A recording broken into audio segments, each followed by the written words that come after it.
So meron akong magandang experiment na gagawin dito sa ating motor.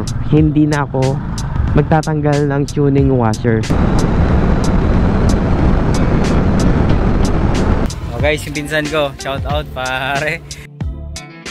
Ito yung matagal ko nang ginagamit na langis. So, ito yung ilalagay natin dito. Bali, matagal na kasi siyang hindi na change oil. Ito yung namimiss ko sa ating TBS Plus, yung kanyang throttle response. Oops, teka, bago ka magpatuloy sa aking video, huwag kalimutang mag-like, comment, subscribe. Hi guys, welcome back again sa ating video. And for today's video guys ay uuwi tayo ng Isabela. Pero bago tayo umuwi ay bibili muna tayo ng langis para sa TBS DAS natin. Kasi bukas i-change oil ko siya. Matagal kasing hindi ko napalitan yung kanyang langis simula nung inuwi natin sa Isabela. And mamayang gabi tayo magbabiyahe. So ngayong umaga ay bibili lang tayo ng langis para doon. At syempre bago tayo magpatuloy sa ating video, ito yung mga comments sa ating previous video. So ayan, ang ganda ng laban namin nung Honda Click na pula.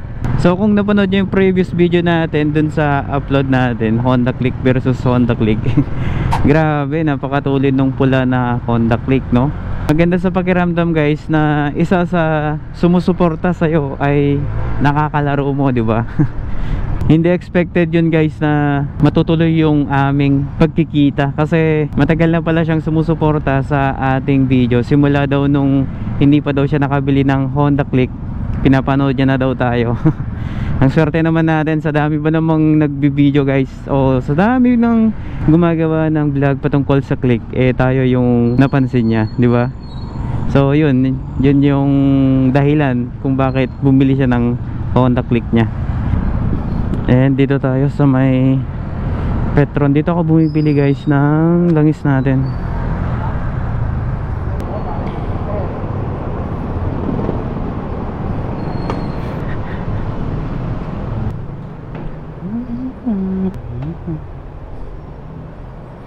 Ito pa. May supat kayo ito. Thank you. So guys, ito yung ginagamit natin lagi na langis sa ating motor. So ito yung gagamitin natin sa ating TBS DAS. Okay guys, 3:57 ng hapon. Ito yung katuloy ng video natin kaninang umaga.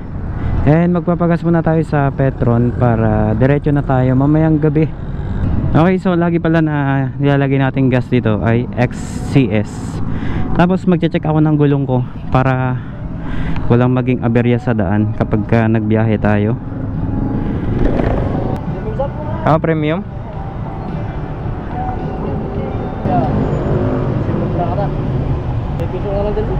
Piso? Wala yata eh. Ito meron. Okay. Umapaw guys. Ay. Thank you. Okay, so next natin magche-check up tayo ng gulong. Ito yung number 1 na dapat natin chine-check. Okay, so yung likod natin ay gawin nating 32 na lang kasi medyo malayo yung biyahe natin. So 32 para medyo balanse yung takbo natin, no? Medyo mas matipid kasi kapag medyo malambot siya, mabigat siya tumakbo.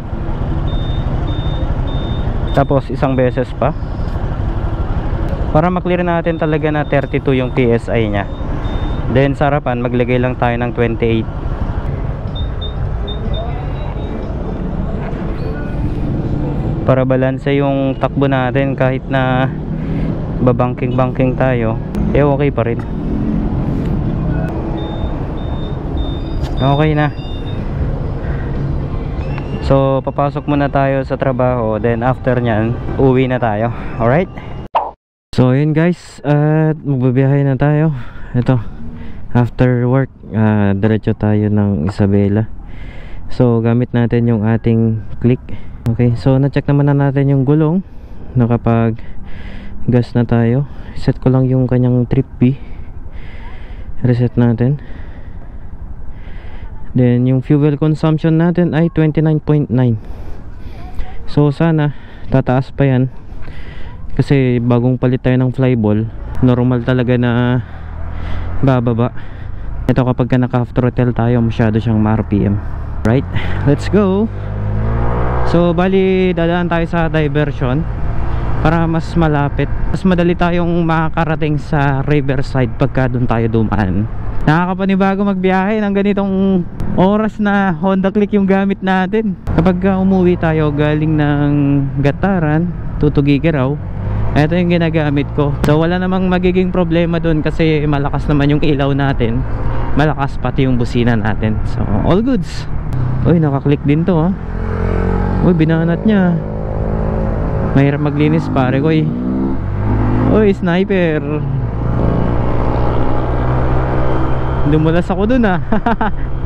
Hindi tayo makahabol dyan sa sniper. Pero kung traffic lang, kayang-kaya nating habulin yan kasi sisingit-singit lang tayo eh. Ayun, naka MT8 yung ano, Honda Click. Guys, dito pala sa dinadaanan natin, lalabas to ng Riverside. Ayun, nice. Uy, may back doon yung kanyang pipe ah. Oh, naririnig nyo ba? MT8 yan. Pero saka na ako magpalagay ng ganyan guys, kasi hindi ko pa pina-priority yung pipe ngayon. Next na project natin sa motor natin, since nagustuhan ko yung upuan nung subscriber natin na na-meet natin, gusto kong matulad yung upuan niya. Gusto kong maging ganun yung upuan nito. Yun pala no, nung nasakyan ko, hindi ko na banggit sa inyo na yung ganda niyang upuan.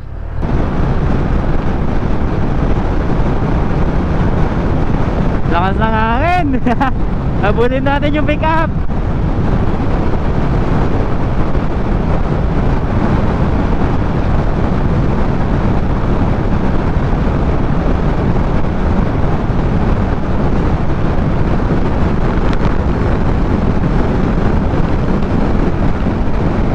Nabubuntutan natin yung pick up.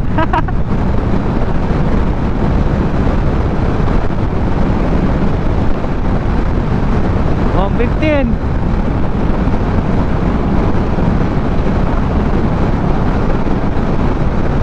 Guys, click lang baon natin. Pero tignan nyo naman oh, pinapauna tayo ng NMAX. May balak yatang habulin tayo ha.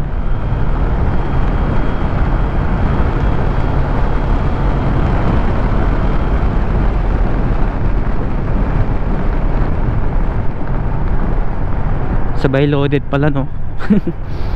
Loaded na NMAX. Patay tayo dyan.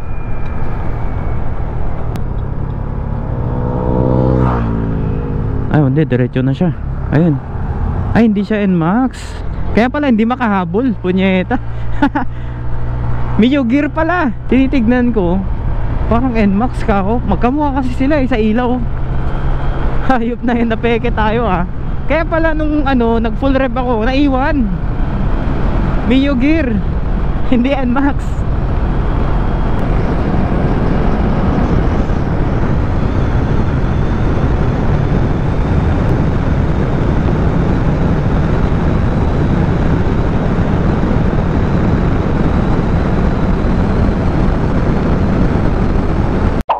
Okay guys, so ito na. At magja-change ulit tayo sa ating TVS DAS. And ito yung ilalagay nating langis sa kanya. Ito yung matagal ko nang ginagamit na langis. So ito yung ilalagay natin dito. So bali 800 ml ito. Ito yung Petron Scooter Oil 10W40. So bali change oil lang. Hindi na tayo magpapalit ng gear oil. And bubuksan natin yung pinaka drain bolt sa baba. Okay, so yung size nito ay size 19. Ito, 19mm na socket wrench yung gagamitin natin.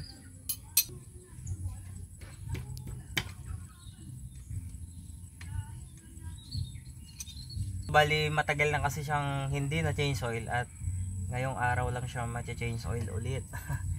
6 months na hindi siya na change oil. Sana may oil pang lalabas dito. Ayun, mayroon pa. Ito, kakaiba talaga yung drain plug niya compare dun sa Honda Click 125 kasi nasa baba yung pinaka drain bolt niya. Nandiyan oh. Yung sa Honda Click kasi nandito sa pinaka side ng kanyang makina. So, mas madaling mag-drain yung oil nito compare dun sa Click natin kapag ka nagda-drain tayo ng oil. Ayan oh. Yan lang, medyo may tama na din to oh. Ito yung kanyang langis. Uy!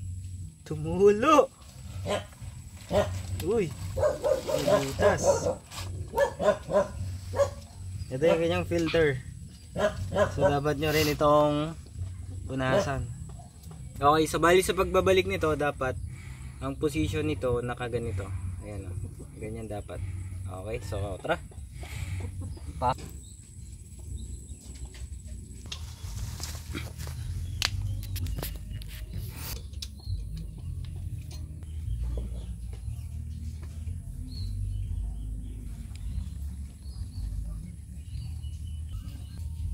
Okay, so naisali na natin lahat and ibabalik na natin itong kanyang takip. Ayan, ipitan natin ng mabuti para hindi matapon yung langis na nilagay natin.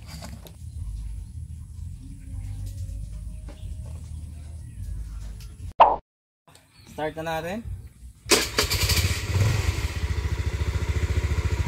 So yung kailangan kasi talaga nito kapag papaandarin mo siya, dapat hawakan mo yung throttle niya kasi carburetor type, tsaka ayun o, kapag binitawan mo, yung pinaka minor niya kasi is mababa eh, ayun o, dapat mapainit yung makina. Diba?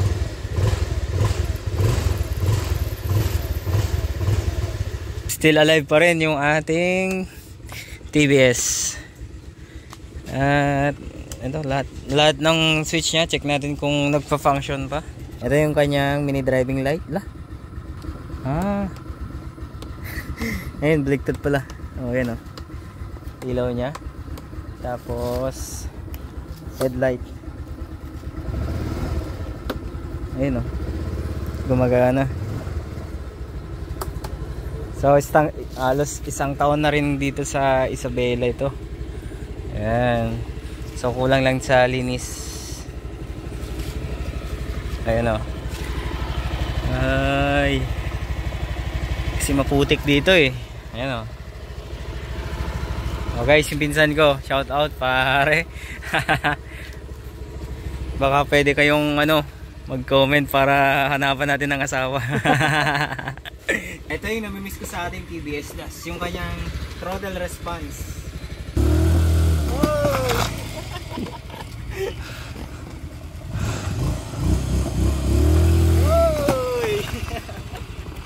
Oh, di ba? Lakas na oh. Lakas. Okay guys, so nakauwi na tayo dito sa Tugigaraw. And eto na yung dugtong ng ating video. And ang masasabi lang natin ay all goods yung ating TVS Das. Yun lang, kulang sa linis. Hindi ko lang sure kung available pa sa Motor Ace or Wiltec ang TVS Das natin. Kasi last time kasi nung pumasyal tayo sa Motor Ace, iisa na lang yung available nila. So baka sa ibang branch available pa. And sa mga nagtatanong kung magkano yung price ng ating TVS Das, nagkakahalaga lang siya ng 46,000 pesos. Pero yung mode of payment natin noon ay installment. Pero grabe, napakamura ng kanyang monthly payment. Hindi mo talaga ramdam yung pagbabayad mo kasi para kang nag-installment lang ng cellphone. Malapit nang mabayaran yun guys. So target ko by December. At baka isabay ko siguro tong Click natin kapag meron tayong sapat na pera para ma-cash lang dalawa. Nagbabalak ako by next year siguro, kung pagpapalain tayo, baka target natin is Aerox na turbo or NMAX turbo. Pero for now, ito, focus muna natin itong ating motor, especially yung ating Honda Click, kasi madami pa akong gustong i-upgrade dito. Ang next pala natin na gagawin dito sa ating motor, last time kasi nung ginamit natin na nakipag-gauge tayo sa Honda Click 125 na pula, ay nakukulangan tayo sa kanyang arangkada. So meron akong magandang experiment na gagawin dito sa ating motor. Hindi na ako magtatanggal ng tuning washer. At kapag ka-effective yun, doon natin i-reveal yung gagawin nating experiment sa kanya.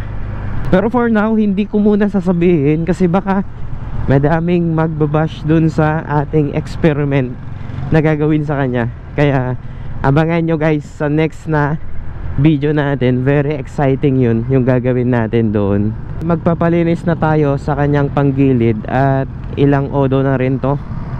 Nung last na nagpalinis tayo ay nasa 2,800. Eh ngayon yung odo niya ay nasa 4,800 na. Ayan o, almost 2,000 na yung natatakbo niya. Pangit naman kung puro gamit lang tayo. Ito palang upuan natin. By Thursday siguro ipapagawa din natin to. Papalit natin ng cover, then tignan natin kung ano yung magandang design ng ipapagawa natin. Pero okay naman na yung kanyang upuan para sa akin. Kaso nga lang, kapag mainit or nagpahid tayo ng pampakintab, kahit dito lang sa fairings yung nalagyan natin, nararamdaman talaga natin na madulas siya. Lalong lalo na kapag nag-brake tayo, minsan nagpapaharap tayo. Yun yung isang nagiging problema natin, madulas siya. So kailangan nating palitan tong cover nya. Then paano ba ito matanggal? Okay, so nandito tatanggalin to. Paano ba? Yan. Siguro tatanggalin ko na dati to pagka pupunta tayo magpagawa ng upuan. So nasa 700 daw din yung pagpapagawa ng upuan nito. So check natin kung ano yung maganda, kung mag racing seat tayo. Kasi kung racing seat medyo tatabasan ng konti, tapos stock dito, siguro depende na lang siguro dun sa gagawin nila. Kasi kapag magre-racing seat tayo, may iwan to, lulubog to. Tapos dito konting ano na lang siguro, modification. Ayan, para hindi masyadong pakanto dito. Kasi kapag sinasakay ko yung anak ko dito siya na parte, magiging upuan. Kaya titignan natin yung magandang design ng upuan natin kapag nandun tayo. Siguro meron naman sigurong tayo pagpipilian kapag magpapagawa tayo ng upuan dun. Alright guys, so yun lamang. At abangan nyo yung next video natin sa ating Honda Click. Kasi yung sinabi natin na mag-experiment tayo ay sa next video nyo na mapapanood yun. Alright?